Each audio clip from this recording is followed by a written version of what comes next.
everyone. We are the Group 1. Today we will have a fruitful discussion about using ICT in developing 21st century skills. In this lesson, we will be exploring different learning strategies that will help the students to develop their 21st century skills with the integration of information and communication technology. To begin the discussion, let us talk about the K-12 Science Curriculum Framework first.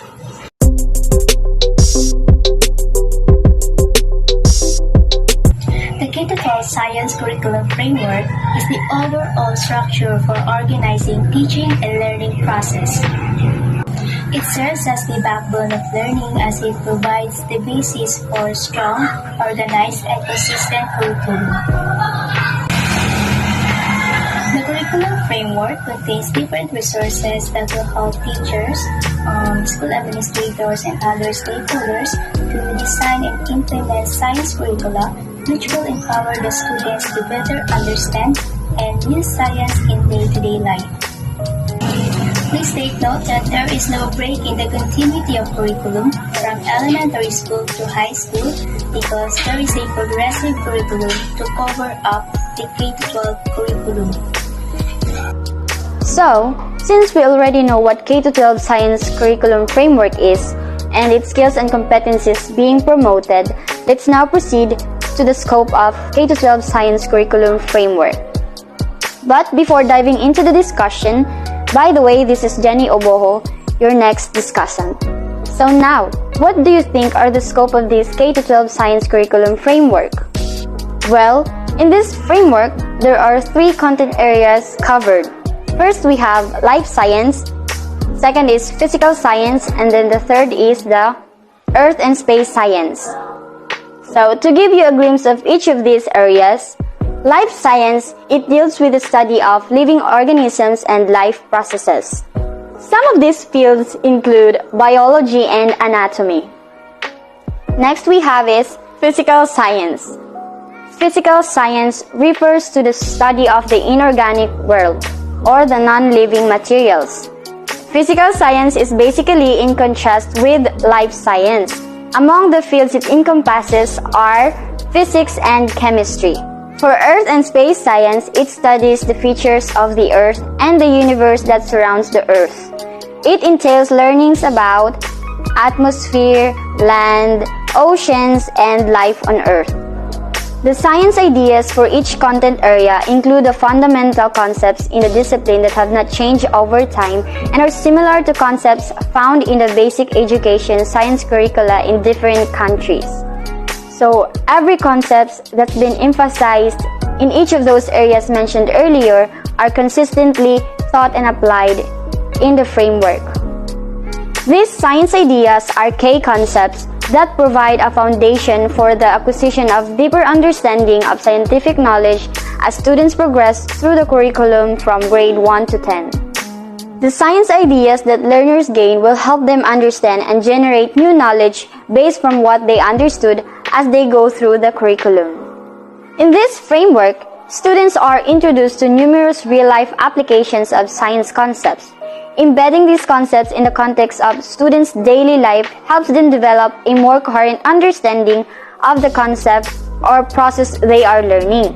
Without such connections, students are likely to view science ideas as unrelated and discrete instead of unifying and holistic.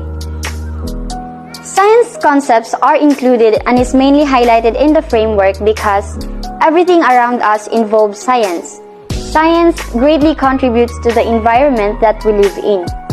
It's been included in the framework because obtaining such understanding provides the student to develop a lifelong learning. What are the skills and competencies it is being promoted? Another component of the science curriculum framework involves the development of certain attitudes in learners. This refers to values and habits of mind which are especially important in science and are necessary if students are to become lifelong learners and productive citizens. The following involves the skills and competencies of science curriculum framework. First is critical thinking. Critical thinking skills are not taught directly. Critical thinking skills can be developed and with practice can become lifelong skills. Second is curiosity. School should be a place where students are encouraged to be curious. A curious person is someone who desires to know or to learn. Third is creativity. Many people think that creativity resides only in artists, but anyone can be creative, no matter which field he is in, as long as he is able to use his imagination. Fourth, intellectual honesty. Being honest means being truthful. Thus, being intellectually honest means not copying someone else's work and claiming it to be one's own. Fifth, accuracy.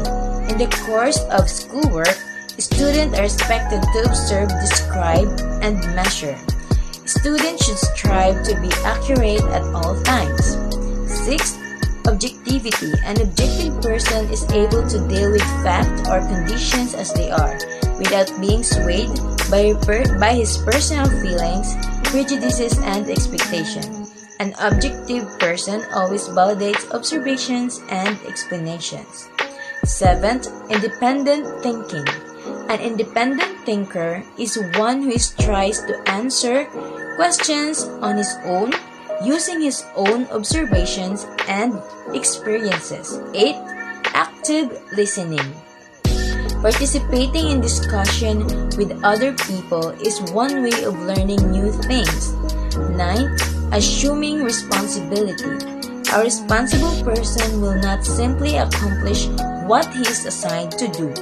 He will carry it out to the best of his ability. 10th, taking initiative. A person with initiative is a source of delight to everyone. 11th is perseverance. A persevering person treats each difficulty, each failure, each disappointment as a learning experience. They pursue a problem until a satisfactory solution is found. And that are the 11th Science Curriculum Framework.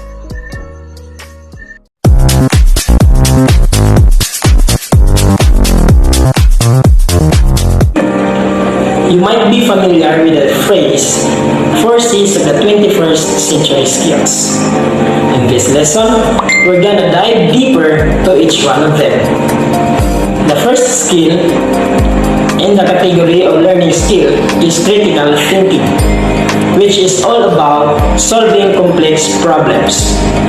This only means that students don't need to wait for somebody to give directions in the situation that they are in. The next skill is creativity. This simply means thinking outside of the box. Creativity is useful and can be applied in many different situations in school or even in the workplace. If we consider creativity as that important, we are encouraging our students to think about their own lives that may not have to consider otherwise. Next skill is collaboration. Collaboration is simply an act of working together to achieve the common goal. Collaboration indeed is a complex process, but the best way to get the real experience with it is to practice it before you are going into the workplace. And last but definitely not the least is communication skill. Communication is the simplest and easiest skill to practice among the other 3 skills mentioned above. It is all about conveying your ideas quickly and thought concisely. However, this is the hardest one to master. But more practice and discipline would be a huge factor to improve such skill.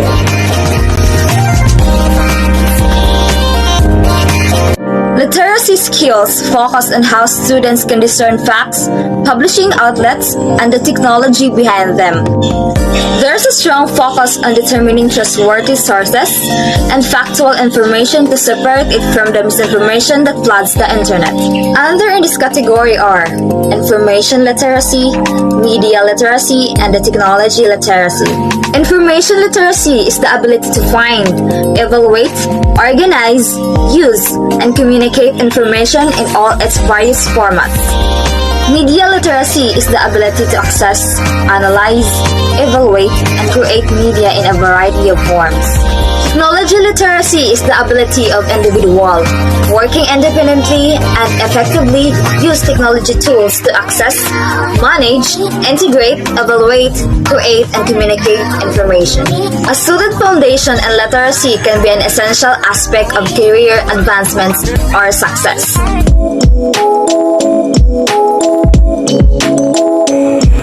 Hi, this is Trisha Turaha, and I am going to discuss the 21st century life skills. So life skills is the final category of 21st century, that also called as FLEPS. These skills also pertain to someone's personal life, but they also bleed into the professional setting. So there are 5 categories of 21st century life skills, which is flexibility, leadership, initiative, productivity, and social skills. The first category is flexibility. So flexibility is the expressions of someone's ability to adapt to changing circumstances. This is one of the most challenging qualities to learn for students because it's based on 2 uncomfortable ideas, which is your way is not always the best way, and you have to know and to admit when you're wrong. The second category is leadership. Leadership is someone taking chance for setting goal, walking a team through the steps required, and achieving these goals collaboratively. The third one is initiative. Initiative is one of the hardest skills to learn and practice. Initiative often means working on projects outside of regular working hours. True success also required initiatives, requiring students to be self-starters. Along with initiatives, the 21st century skills require the student to learn about the productivity. Productivity, that's student ability to complete the work in an appropriate amount of time. And the last category is social skills. Social skills are crucial to ongoing success of a professionals. This concept of networking is more active in some industrial than others, but the proper social skills are excellent tools for forging long-lasting relationships. While this may have implied in a past generation, the rise of social media and instant communication have changed the nature of human interactions. So as a result, today's students possess a wide range of social skills. Some are more socially adept than others. Some are far behind their peers, and some, luckily few, may be far ahead as socializing comes naturally to them.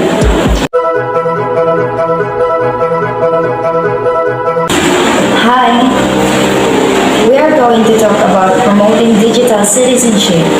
By the way, my name is Maria Geraldine Sporta and I will be your next presenter.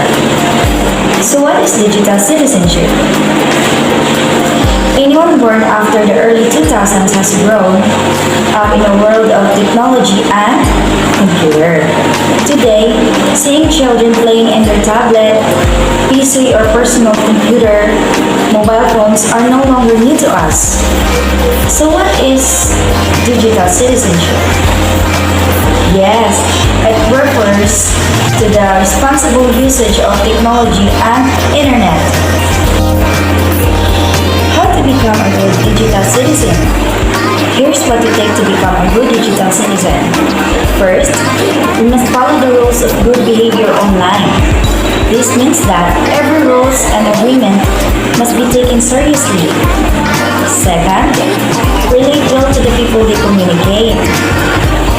Be mindful and establish a strong connection with whom they communicate. Third, be aware of the potential dangers and avoid them. Before entering the online world, be mindful for the do's and the don'ts.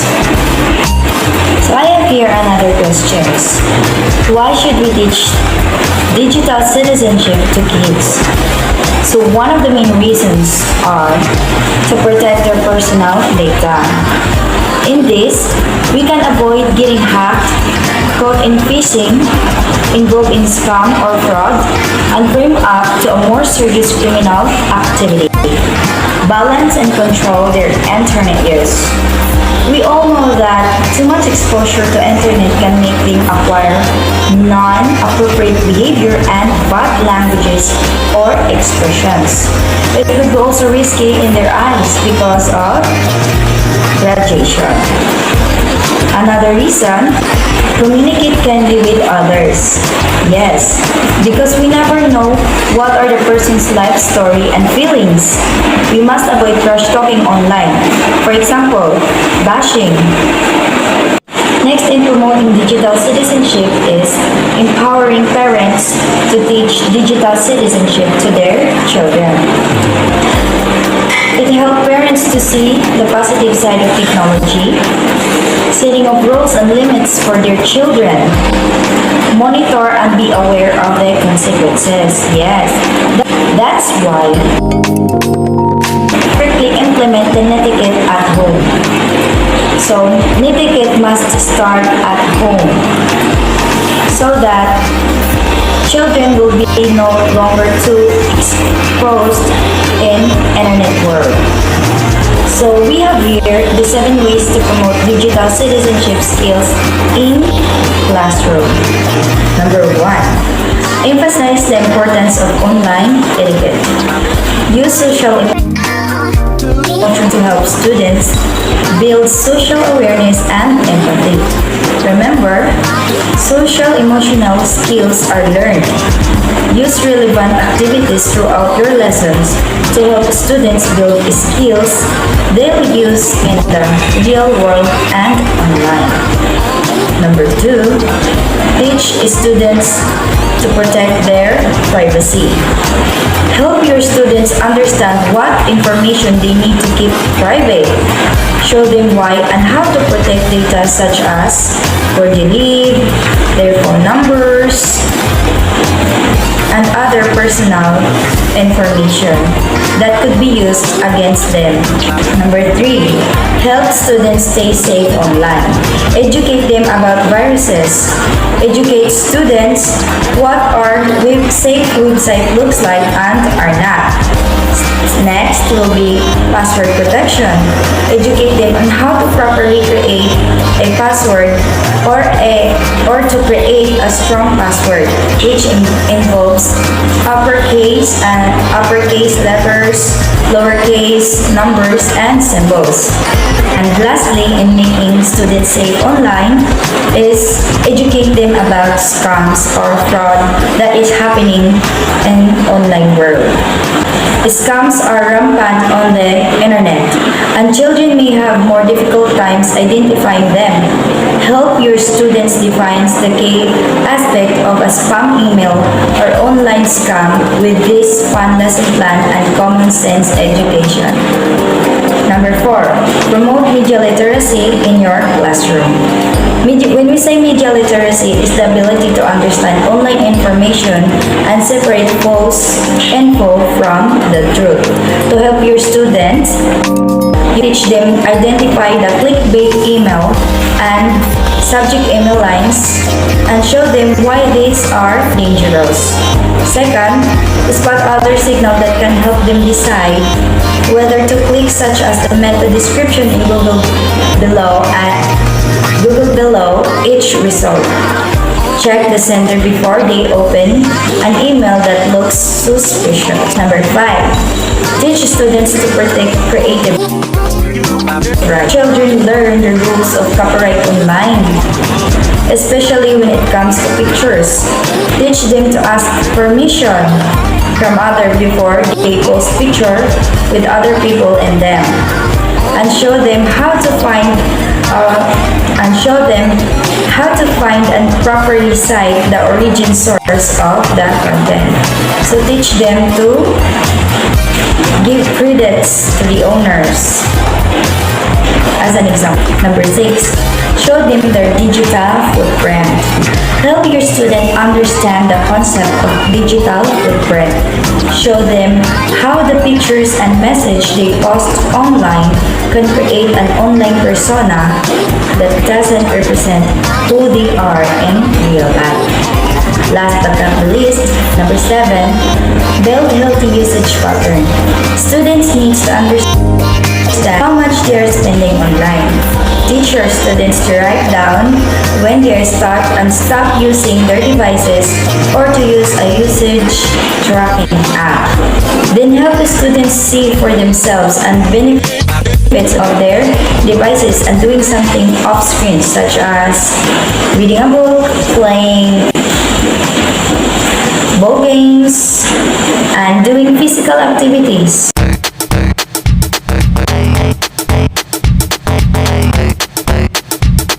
Hello everyone, I am here today to discuss or to share you about Nitikit.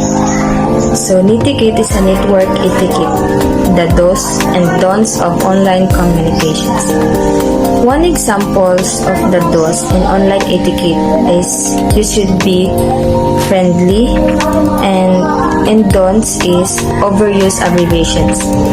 So Nitikit has fundamental rules. First is remember the human. So you should remember to treat others the way you want to be treated. Second rule is behave ethically and responsibly. You should respect internet laws and also think before hitting the button. Assume your message is permanent. Third one is familiarize yourself with the technology and environment. You should recognize that some environments will expect a different levels of formality than others. Fourth rule is respect others' times and bandwidth. So, you should be more concise, relevant, and insightful. The fifth one is present yourself positively. You should be more knowledgeable about our topic. The number 6 rules is share your knowledge and expertise. So one of the fundamental rule is sharing knowledge, but we should be aware of sharing our expertise. The rule number 7 is keep flame wars under control. Avoid using offensive and confrontational language. No bullying. The last one is rule number 8. Be forgiving of others' mistakes. Remember that we all make mistakes. Have patience. So, that's all for today, and thank you for watching.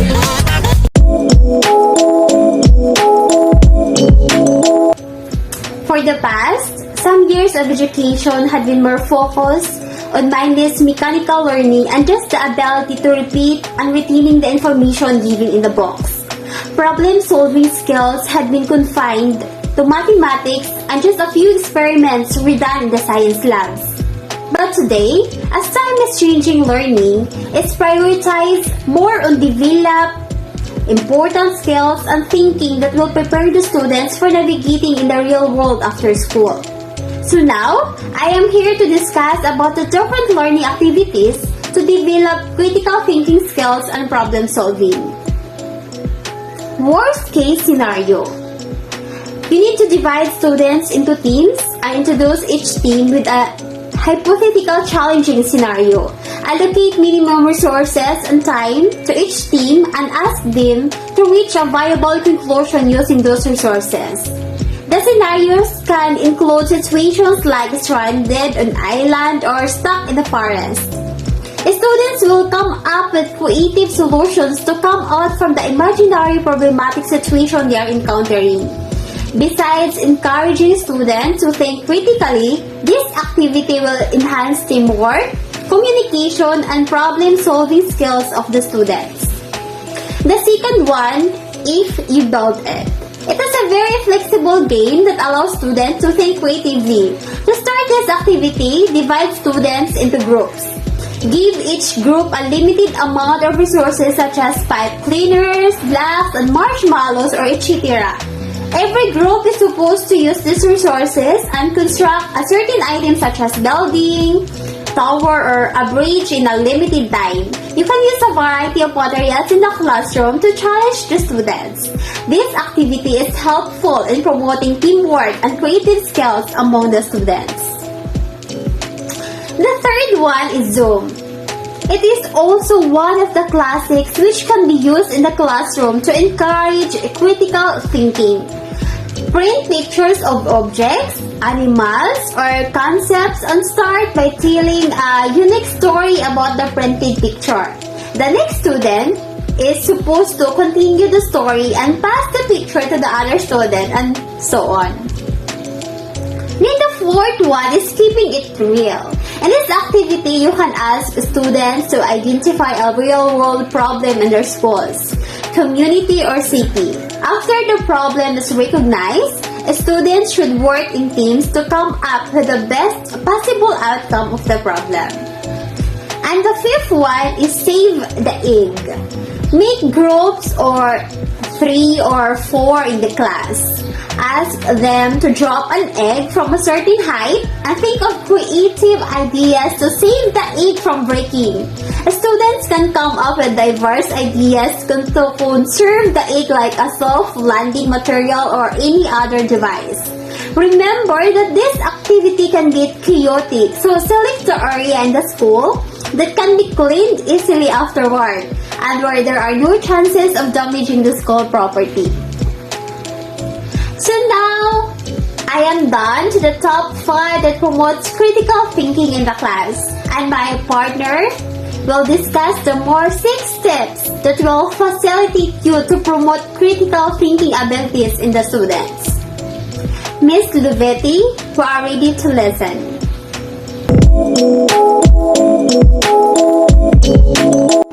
From a previous video, MGK Rong discussed about learning activities to develop critical thinking skills and problem solving of a student. So before I continue to discuss the other learning activities, let me introduce myself first. My name is Angelica Luvetti. First learning activities that I'm going to discuss is to start a debate. In this activity, the teacher can act as a facilitator and spark an interesting conversation in the class on any given topic. Give a small introductory speech on an open-ended topic. The topic can be related to current affairs, technological development, or new discovery in the field of science. Encourage students to participate in the debate by expressing their views and ideas on the topic. Conclude the debate with a variable solution or fresh ideas generated during the activity through brainstorming. The next one is create and invent.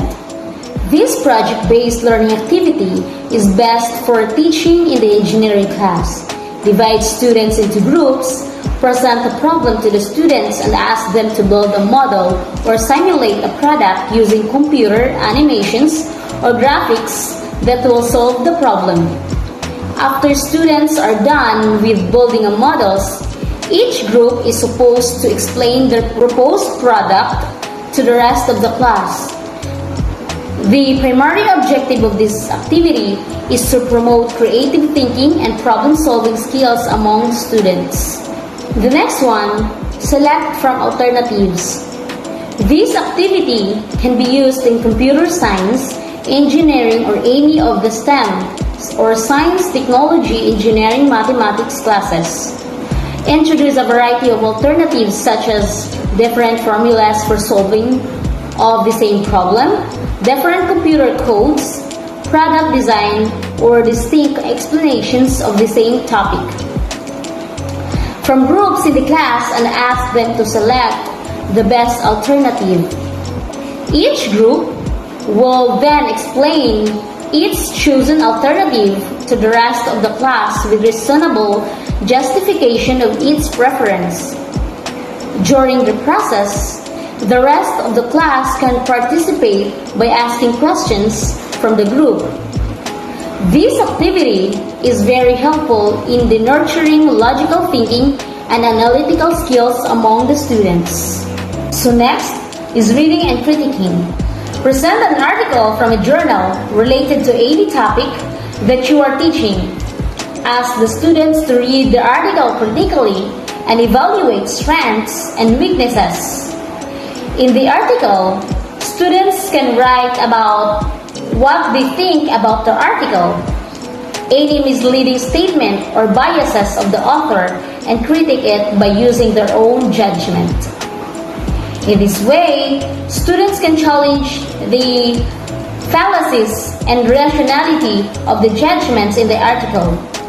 Hence, they can use their own thinking to come up with novel ideas pertaining to the topic.